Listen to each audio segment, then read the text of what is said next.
from his travels and experience. Among his 18 previous best-selling nonfiction books, Juno, Behind the Glory, Deadlock in Korea, Victory at Vimy, and Breaking the Silence.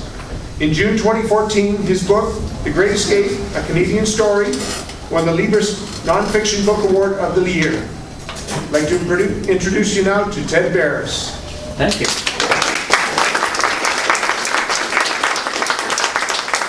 I'm going to go light on the technology. I'm just going to use my voice. How's that? Does that work? Good. I do have images, obviously, which I'll flip through. A little bit of an inside story. When I started work on this book, I thought, I'll work on the manuscript, but I also want to talk to the people who are going to be marketing this. You know, when you go to, a lot of people go to marketing agencies, and they do focus groups, and they do, analysis, and they figure out how things best should be marketed. I thought, okay, I'm going to talk to the people at HarperCollins, the publisher, about what should be on the cover. So I asked if I could meet this, like 6 months before the book came out. I asked to sit down with the marketing manager, the sales manager, the promotion manager, about 50-50 men and women, maybe 6 people in the room. And I took into that meeting a couple of images that I thought would be relevant for the cover. One of them shows what's on the back jacket of the jacket you have there, and it's the dam being breached, big gushing water through it in the concrete, and then the bomber over top of it, okay? That was one image. And then I chose a couple of others, and then this one that you see on the front here of these aviators. So I put them down on the table, and I asked for some reactions. And the guys thought, oh, that's fine. Both of them look fine to me. And that's nice. And I went to the women and I said, what do you think? And the marketing director, woman, pointed at the one with the dam and the water and the bomber over top of it. She said, no woman I know would buy that book. And I said, what about this one? She said, yes. So I chose this because I sensed, as she did, that the story is not about dams and water and bombers, although it's part of the story. It's about people. And this image is really critical. This photograph was taken 75 years ago this year. Here's the original. Those 16 people, one American, he's an American. Oops, my pointer's already dead. You change the battery. Yeah. Yeah. Oh, good. He's an American. The rest of these men, the other 15, are Canadians.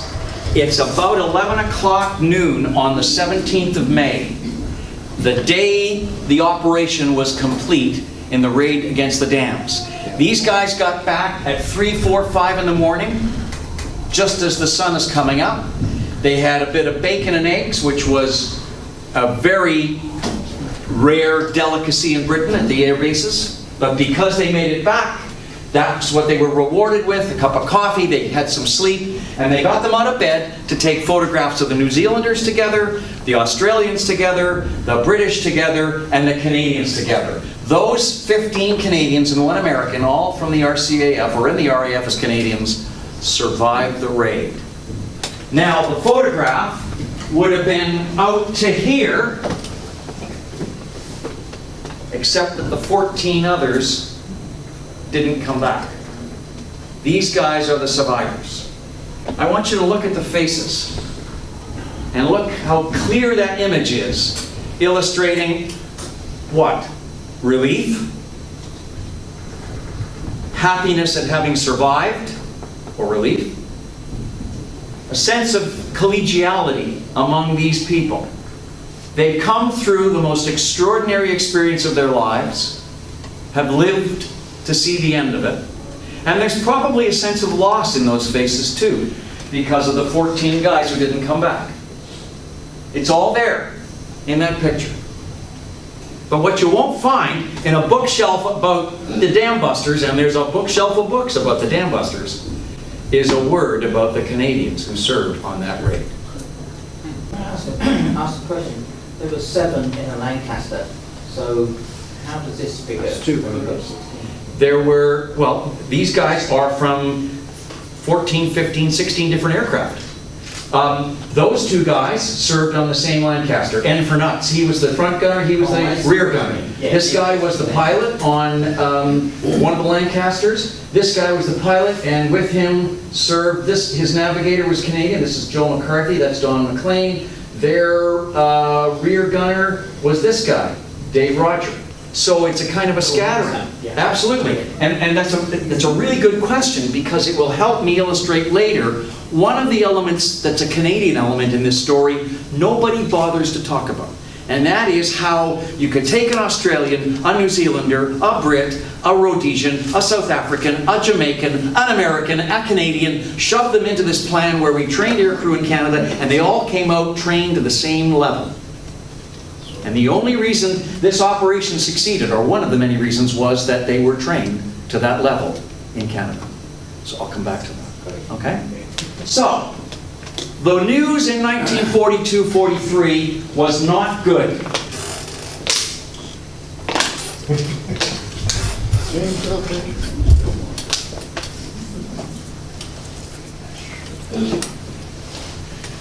There was no good news for the Allies in that period. If any good news, the Battle of the Atlantic was at that point a stalemate between the U-boats and the Royal Canadian Navy escorting ships across the Atlantic from North America to Britain. In North Africa, the 8th Army had turned the corner and they were pushing Rommel back.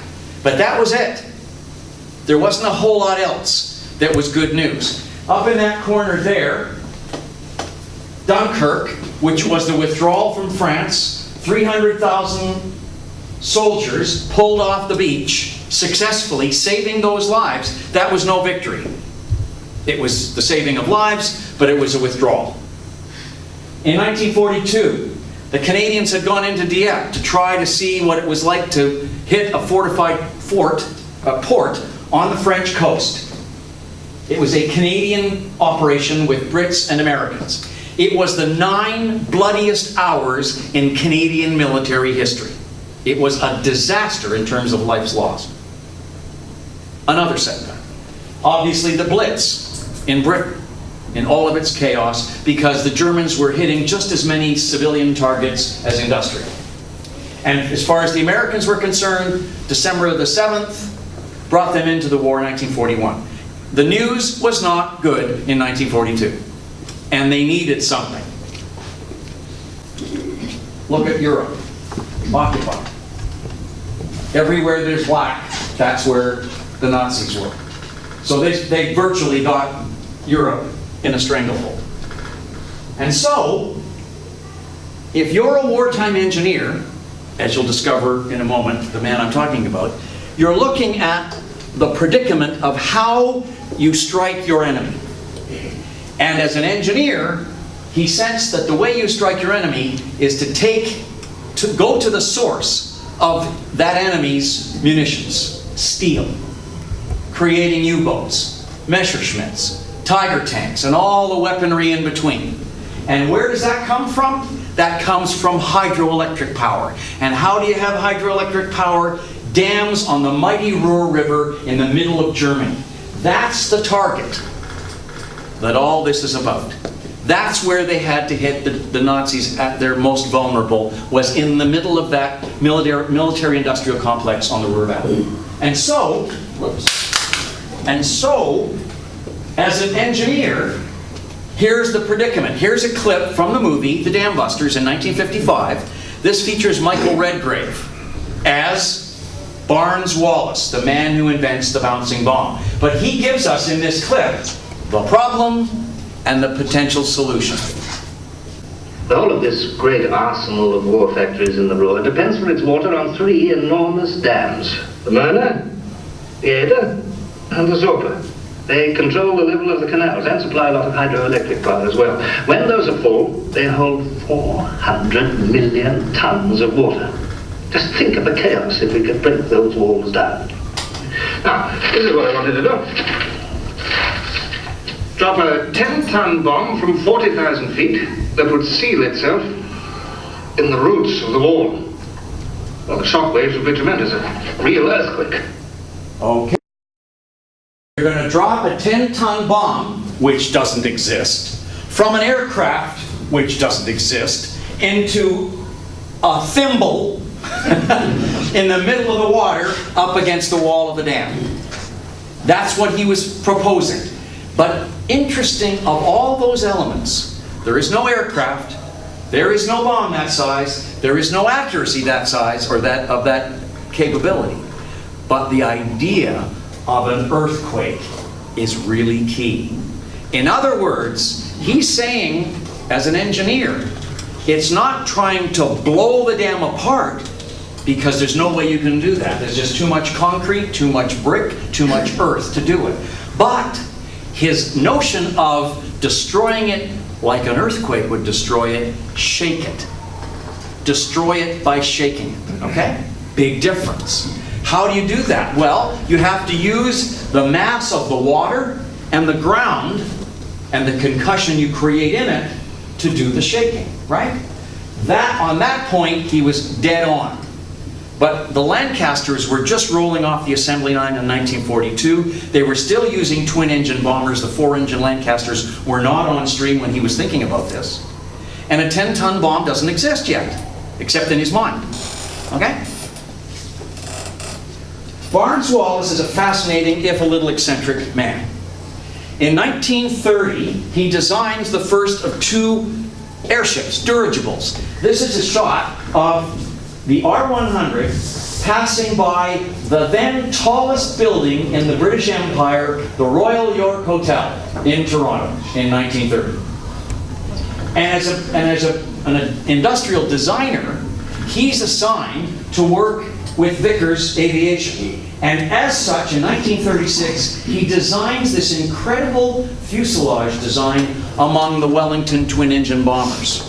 Why is it neat? Well, just look at the intricacy of those fuselages. It's called geodesic design. Anybody remember going to Expo in 1967 and the Buckminster Fuller geodesic dome, which I think was the American Pavilion? Yeah. Same design. And the point, yeah, it was a rip-off of his design. But the point was, this isn't, I mean, it looks like it could be a lattice work for your roses, right? Right? But it's not designed to be pretty. It's designed so that the aerodynamics of the aircraft could allow it to carry heavier bomb loads, and that the integrity of the aircraft, if struck by anti-aircraft ground fire or air-to-air fire, would maintain that integrity long enough for a crew to survive. That's why it was designed that way, not because it's pretty. It was functional. And that's the way Barnes Wallis thinks, functionality. Okay, so now he's dealing with the problem of destroying 2 dams in the heart. Oh, don't yawn yet, I'm just getting started. The 2 major dams on the Ruhr River, right? There's the Mona before the raid. There's the Eder before the raid. As he says, hundreds of millions of cubic feet of water there, powering the Nazi military-industrial complex. And the Nazis had protected them. They had some guns, but they had a secret weapon to protect them, because the only way they were vulnerable was by water. They thought that if any attack came, it would be by torpedo. As a consequence, they put torpedo nets in the water from the surface down below in front of each dam, essentially preventing a torpedo attack. And that made them safe. Okay? But let's get back to Barnes Wallis' idea of the earthquake. How do you shake them down? Using the mass of the water and the mass of the earth. And he begins to focus on this because of an interesting occurrence in London at the Waterloo Bridge. How many of you have been on the Waterloo Bridge in London? It's a very picturesque tourist location. In the 1930s, they refurbished it and strengthened it and rebuilt it. And as they did, the engineers encountered an interesting problem. They took piles, which you can see here, being driven, or getting ready to drive them, into the riverbed. And a pile is a concrete pole. And they drove them into the riverbank to broaden, strengthen the bridge works, right? As they did, they encountered a unique problem. The poles kept shattering. And the analysis by the engineers in about 1936 illustrated the problem. And here's the eureka moment for Wallis. The concrete poles driven into the soil, like the concrete of the Mona and Eder Dam, when pounded above by a pile driver, absorbed the shock down the pole into the riverbed, but about 1/500th of a second later, up came the reverberation of the rebound, and the hammer came off the top of the pole, and in that split second, the vibration came through the pole and shattered it. Meaning that the pole could withstand the pounding of the compression of the pile driver, but it couldn't take the tension of the reverberating shaking going the other way. It could take compression, it couldn't take tension. I don't know anything about physics, but I do know, after having gone over this and over this, this was the eureka moment. This is how he figured he could destroy the dams, by shaking them apart. Okay? Does everybody understand that? Kind of a unique moment. And he realizes that and marries it to his problem of getting the earth to shake near the dams. Okay? I'm losing track of which ones of these it is here. I think it's that one. There it is. So he designs first that one, the Highball. And he designs it so that it will travel across the surface of the water like a stone. When you go to the lake in the summertime, what do? You take a stone, flat stone, and you wing it across the surface of the lake, right? To see how far it'll skip. And you think it's your strong arm motion that makes it go far. It's the spinning of the stone, hitting the surface of the water, skipping because of the spinning rotation of the stone. He figures he can take the Highball, and if he can make it spin, he knew a cricketer. And I don't know anything about cricket either. But the cricketer knew that if you put a spin on a ball, especially a back spin, it will propel the ball forward across the ground, or in this case, the water. And why do you want to do that? You want to get over the torpedo nets that are in the water in front of the dams. So the idea was to send this oval-shaped bomb spinning and flying across the surface of the water so that it skipped and came to a stop at the dam. Okay? Now, he goes to his engineer manufacturers and says, how long would it take you to build the Highball, a prototype, or a couple of them? And they said, about 2 years. He wasn't the first to suggest to them that that wasn't fast enough. So he reverted to a much more conventional design, like a 40-gallon drum of oil. Only this thing weighs 10,000 pounds. 6,500 of which are steel, and 3,500 of which are explosive. And that's the design he's going to use ultimately. I'm going to show you now the first trial of this bomb. This is the Highball. In 1942, being dropped from a mosquito. Watch this. It bounces because it's spinning. There's no damage to the bomb. It just skips like that stone across the lake in perfect symmetry forward, and it comes to rest right where they want it to, at the target. And that's the way it was going to go. So how do you do that? You've got to pull together all the elements to bring that bomb to the dam. And here's all these diagrams and maps and images are in the book. So here's the full picture. He has to have a Lancaster, and they're now capable of holding a 10,000-pound bomb because they've got 4 engines, not 2. They take a modification, and I'll show you the modification in a minute, by taking the bomb bay doors out of the belly of the Lancaster and creating a carriage for the bomb. They travel at 235 miles per hour, 60 feet off the water, and within 1,000 yards of the dam, drop the back spinning bomb. It's rotating backwards, 500 revolutions per minute.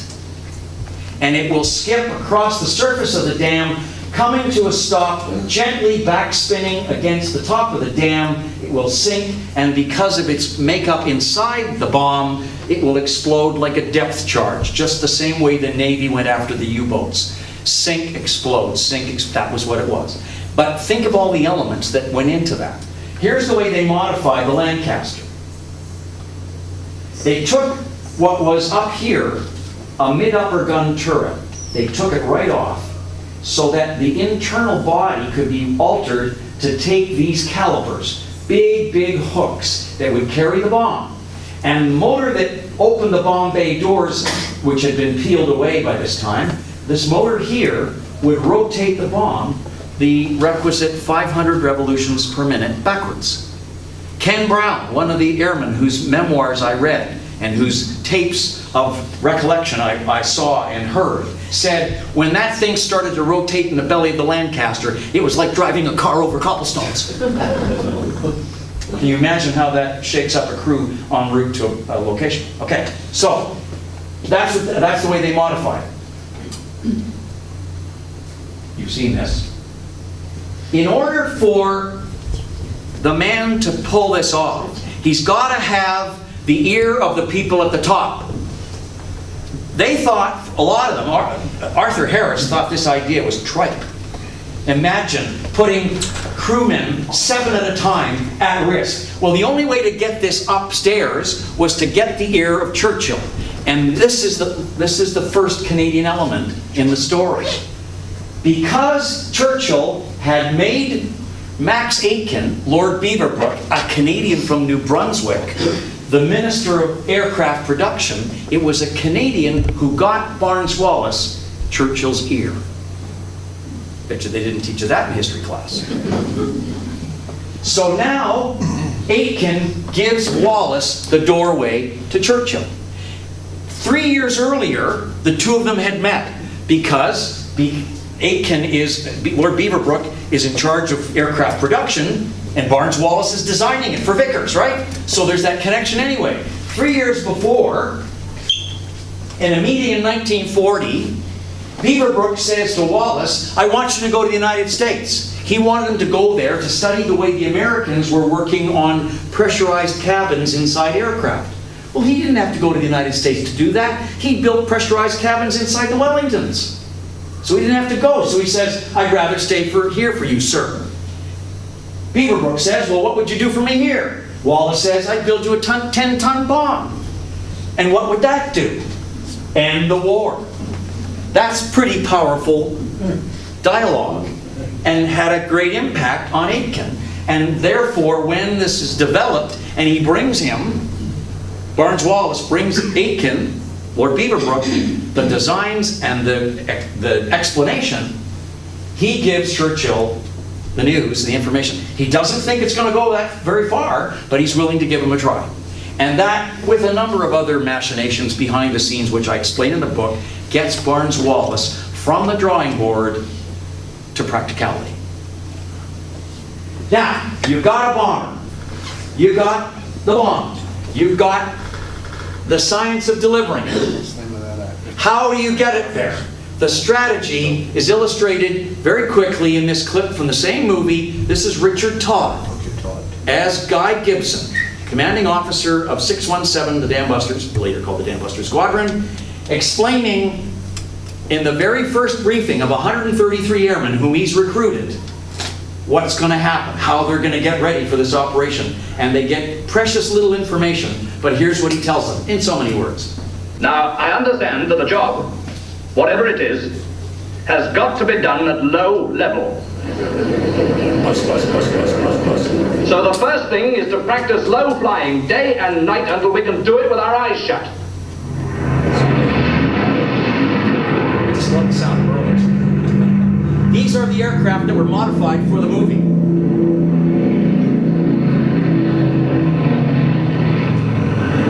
When they started shooting this stuff for the movie, using RAF pilots from the 1950s, Cold War pilots who loved flying Lancasters, they said in the first rushes that the aircraft didn't look dramatic enough going at 60 feet over the water.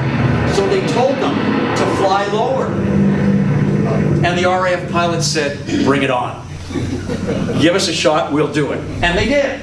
So you can see what the the cinematographic look of the raid in the film.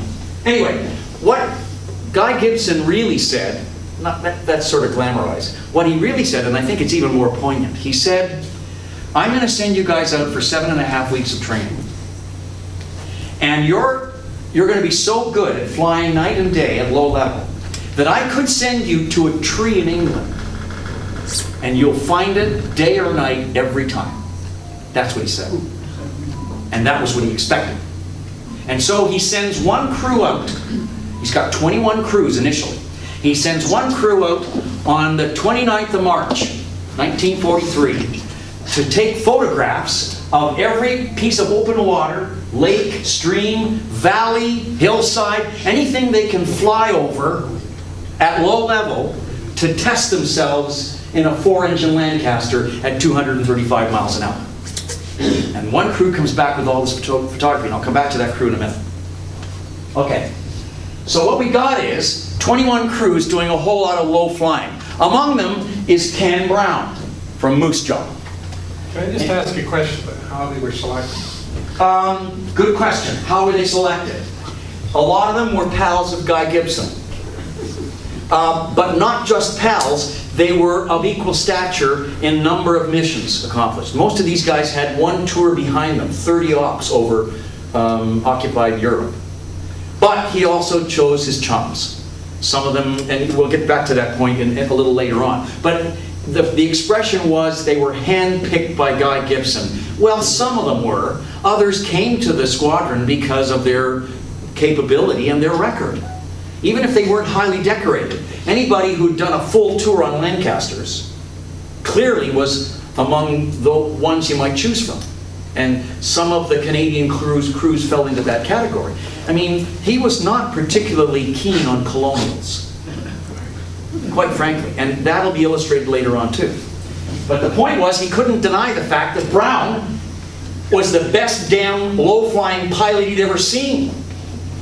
On March the 31st, they're 3 days into the training, and Brown goes out knowing that Gibson has sent out ahead of these planned routes that the aircraft are going to do over England because they photographed it all. He sends out Royal Observer Corpsmen to watch the planes go over and record their altitudes, just to make sure that they're testing themselves as Gibson prescribes. Brown goes out on the 31st of March in his Lancaster with his crew, 6 men with him, doing a cross-country bombing run, obviously mimicking it at 200 feet. They started at 200 feet, and it came down to 100 feet, and it came down to 60 feet. So, on his first day out, Brown's going across the countryside, and he's down on a flat piece of land, not unlike that one right there that you see in that picture, right there. See, look at the shadow. Look at how close he is to the ground. He's screaming along at 60 feet, and dead ahead of him is an aerodrome with a hangar under construction. And he's coming straight at it. And he suddenly realizes there are guys all over the thing. And they see him, and they start bailing out, jumping off the building. They think for sure he's going to plow into the building. Well, at the last minute, or second, Brown, realizing he's scaring these poor guys, quickly hops up to 200 feet and sails on over. Well, of course, the Royal Observer guys record this. He's up at 200 feet, right? So Brown is up on the carpet the next day, and here's the way he describes it.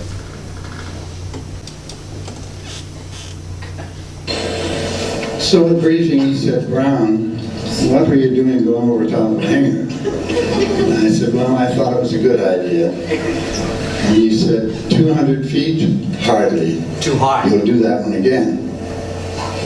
It wasn't a bad cross country anyhow. So I did it the next day. When it came to the hangar, same thing. All these men working on top of the hangar, this side of it and so forth. So I put it down on grass level and then came up over top of the hangar. And there was people sliding off the top of it, running in all directions. So next day at briefing, he looked in my direction again and said, Brown, I said low, but not that low. But what this illustrates to me he was speaking on the 50th anniversary of the raid. What this illustrates to me is that Brown was testing his commanding officer, showing him he could do what was demanded of him. He was testing his crew of 6 other men so that they could all work to accomplish this. And probably first and foremost, he was testing himself at the controls of a 20,000-pound aircraft at low level, and proving that he could do it, and doing it every time. And here's the absolutely bizarre irony of the 7.5 weeks that these guys did in training. Not until the night they left England, bound for the Ruhr River, did they know where they were going or what they were going to bomb. They had gone through all kinds of practice runs. They had dropped upkeep bombs, inert, at a target, not knowing what the ultimate target would be until the day of the operation. In fact, the pilots, the sort of inner circle of Guy Gibson senior pilots, found out on the 15th of May, and the rest of the crews on the 16th, the night they left. They discovered they're going to be bombing the dams of the Ruhr River Valley. Okay? So, low level is one thing, but that's only part of it. I'm going to take you through how vital the connections are among a 7-man crew in a Lancaster. It's not just a guy who's a hot dogger in the cockpit. It's a whole lot of other stuff. So you've got the pilot, and he's sitting right there on the left-hand side of the cockpit up here. And so he's flying all the way from Scampton in central England, in Lincolnshire, from England to Germany at below 100 feet. I don't know if any of you have done any flying. What's the most exhilarating and, to a certain extent, scary part of flying? It's flying at high speed low to the ground. Landing. Or landing, but at that speed, close to the ground, it's very evident the potential danger. So they're flying from Scampton in Lincolnshire to the Ruhr Valley and back, 7.5 hours at 100 feet or less. That's a lot of stress on a pilot. Okay, so now he gets the plane to the target, hops over the hillsides around the reservoir, and now he's going in with the Lancaster to take out the dam, which is ahead there. To the pilot's right is the flight engineer. He's sufficiently capable as a flight engineer to pilot the aircraft if he has to. But he's got his hands on the throttles, which is altering the speed of the Merlin engines to give him the 235 miles per hour they need to get the right speed to drop the bomb to propel it to the dam, right? And he's telling the pilot at what speed they're traveling. 230, 233, 235, that's what you want. He's telling that to the pilot, okay? Right behind them is the navigator.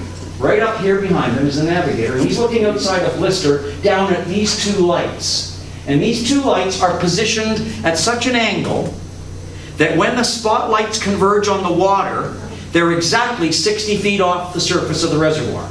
That's why the lights were there. And so the navigator is shouting at the pilot, up, down, Throttle speeds are being screamed at the pilot. And the lights are making them all the more vulnerable in the darkness to the German gunners on the dam. Now, the navigator's calling out up, down, the flight engineer's giving him the speeds. Down in the belly of the aircraft, or at least behind them, is the wireless radio operator back here. He's monitoring the 500 revolutions per minute that the bomb is spinning on the calipers, making sure that that's working right. And while all that's going on, the bomb aimer's on his belly in the nose of the aircraft right here, peering down at the dam.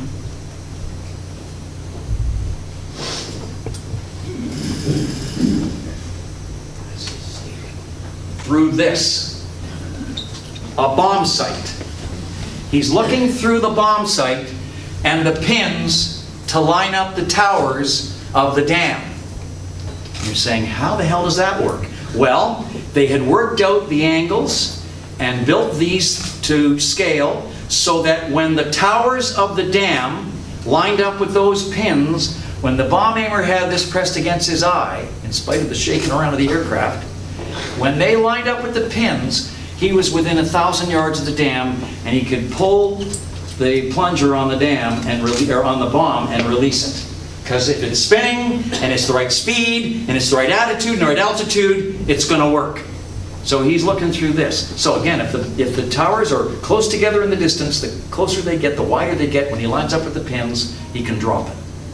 So all this is going on. He's telling the pilot through his intercom, closer, closer, closer, up, down, speed, bang, ba bang, ba bang. All this is going on, and the thing is rattling like a car going over cobblestones. And you've got two gunners, one in the nose, up here, the front gunner, and one back in the tail, defending the aircraft because the batteries on the dam the Germans are shooting at them. All this is going on. So if you don't imagine that all of this incredible connection among 7 men, not just low flying, but clearly the expertise that's required from 7.5 week intense training to pull this all off, it's probably among the most exquisite pieces of flying in aviation military history. Unbelievable what they accomplished. And they're screaming at it. And somebody once told me, let me go back to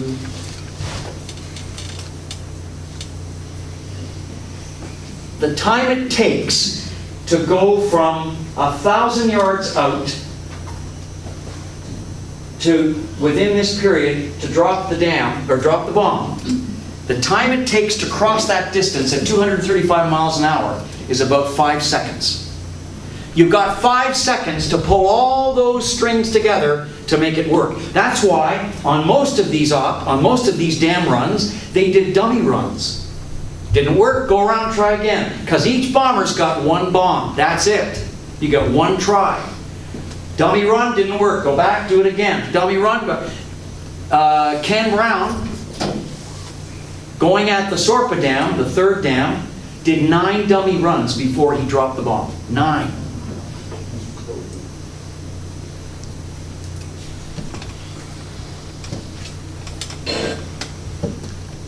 Let me tell you a little bit about the Canadians on these aircraft. Because as I say, this is a people story. I told you a little bit about Ken Brown. This is Beaver Baker. All of the aircraft had registration. Here you can see the registration numbers here. AJP. All of them had AJ on the fuselage and the roundel. And then this is P for Popsy. These guys were Beaver Baker. So on this aircraft, there are 3 Canadians. There's Floyd Weil from Scotch Village, Nova Scotia, navigator, and Frank Garbus and Al Garshowitz from Hamilton. In fact, they knew each other from playing rugby together in the 1930s in Hamilton. They had grown up with each other. They were friendly rivals on the rugby field, and when the war started out, they were streamed into wireless air gunnery, which meant they were WAGs. They could handle wireless radio operation or gunnery or both. And by coincidence, they go off in different directions, end up on the same squadron, end up on 617, end up on Beaver Baker together. How neat is that? They came from Hamilton and they're together on the raid. All right.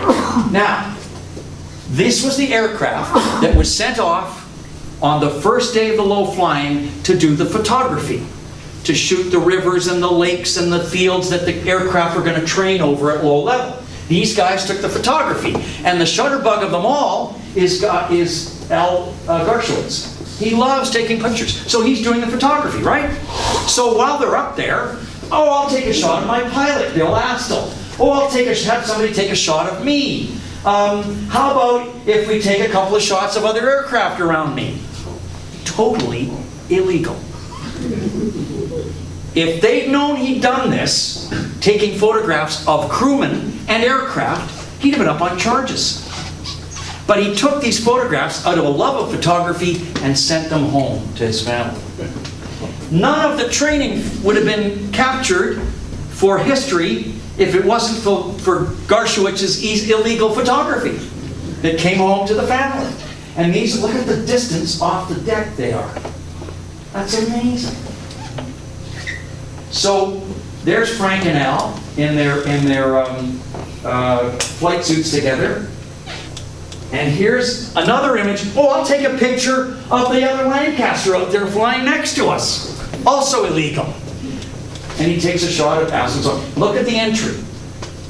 March the 29th, 43, Axel pilot, he's the wireless operator, radio operator. They're doing low-level cross-country, an hour and 40 minutes. That's when they shot all the photography of the landscapes for the training that went on. So now it comes up to the 16th of May, and they're told tonight's the operation. They're told they're going to the Mona and Eder Dams, and Garshowitz is not only a capable wireless operator and a decent photographer, he's also a bit of a poet. So he takes a piece of chalk and, recalling Churchill, writes on the bomb just before they take off in chalk, "Never has so much been expected of so few." And remember the quote that I had at the top? Dave Rogers says, "We were 7 men against the Reich." In other words, way the hell out there in the middle of Germany, flying against the dams, we got no backup. We're by ourselves.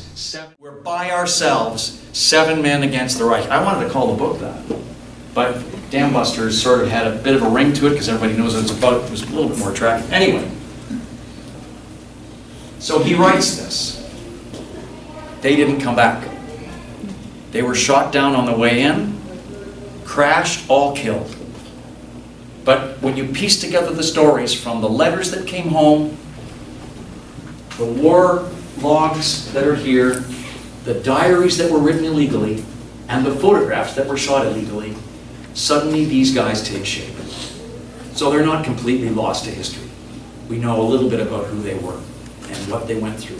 Because when he says, "Never has so much been expected of so few," AKA, this is a scary operation. We might not come back. They didn't. Here's another interesting crew. Remember the guy I showed you on the front cover, Joe McCarthy? He's not the senator. That's Joe McCarthy, the American pilot who comes into the RCAF. Interesting story. When Joe learns how to fly, he's born in New York City or in Long Island. And he loves to hang out at Roosevelt Field on Long Island, which is one of the airfields where they have training going on. Like you can take lessons. He's earning, nickels and dimes and quarters as a kid to save up enough money to get flying lessons. And in 1939-40, when the war breaks out, but the Americans, like today, are isolationists. They don't want any part of this war. He's saying, "I want to do my part." And he figures, I'll write to the USAAF, the US Army Air Force. They turn him down. How the heck am I going to serve? And he realizes that all the service is going on in Canada across the border, and there's a wonderful vehicle to get him there. In the 1939-40 period, when the RCAF was looking for instructors and qualified air crew, they were scanning the horizon for anybody they could find, including airmen in America. Only America had the Neutrality Act. You could not be seen, the United States could not be seen aiding and abetting a warring party. However, Roosevelt supported Canada in its effort and wanted the Americans to get into the war because he supported what the Commonwealth was doing. He gives his blessing secretly to the Clayton Knight Committee. Clayton Knight was a First World War ace, an American, and they named this committee after him to smuggle airmen from the Americans, from the United States, into Canada. So that's how McCarthy gets from the United States into the RCAF. They smuggle him across the border, into Ottawa, down to Toronto, Manning Depot. He trains, he goes overseas, and comes the famous Dams raid. He's flying Q for Queenie. This is his bomber, his Lancaster. And with him are 3 Canadians. Bill Radcliffe is his flight engineer, the guy that sits to the right of him in the cockpit. He's from New Westminster. This is Dave Roger, his rear gunner from Sault Ste. Marie. And this is Don McLean, his navigator from Toronto. So now it's the 16th of May. And while Al Garshowitz is writing chalk on one of the bombs, these guys are getting into their Q for Queenie, ready to go, bombs loaded up, engines running, and suddenly one of the engines springs a hydraulics leak, and there's hydraulic fuel or fluid flowing out of the engine. And McCarthy loses it, because he knows this is the end. There's no way they can go in the op with an unserviceable aircraft. And I'll swear here, because that's what he did. He said, get out of this aircraft, let's get to the one spare before some other bastard gets it. They had one spare Lancaster, T for Tommy, and these guys throw all their gear out of the aircraft, books, flight gear, parachutes. One of them starts completely blossoms, and these guys are running around in the silk, and it's just like a Keystone Cops movie, them trying to get from one bomber to the other. And it takes them a half an hour to get out of that bomber and over to T for Tommy and take off to catch up with the other 19 that have left.